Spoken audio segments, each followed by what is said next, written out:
राष्ट्रीय महामार्ग क्रमांक 61 वरील वसमत शहरामध्ये उभारण्यात येत असलेल्या रेल्वे उड्डाणपुलाच्या कामात रॅम्प भरण्यासाठी मुरमाऐवजी काळ्या मातीचा होणारा वापर थांबवावा अशा मागणी सामाजिक कार्यकर्ते आनंद खरे यांनी कार्यकारी अभियंता यांच्याकडे केली आहे।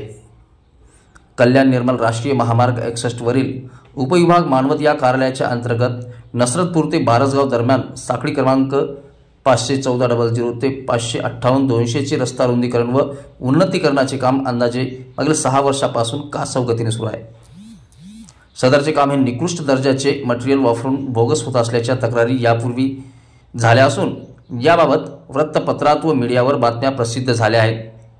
त्यामुळे हे काम नेहमीच चर्चेचा विषय बनले आहे।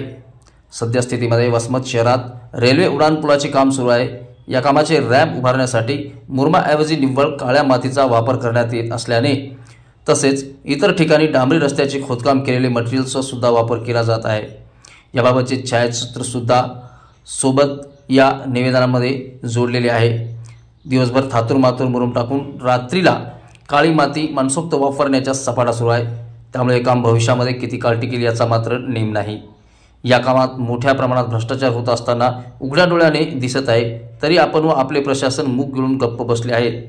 त्यामुळे रेल्वे उड्डाणपुलाच्या कामाला रॅम्प भरण्यासाठी वापरलेली काळी माती काढून टाकून त्या ठिकाणी पुन्हा मुरमाचा वापर करावा, तोपर्यंत पुढील काम बंद करावे असे मागणी आनंद खरे यांनी उपअभियंता यांच्याकडे केली आहे।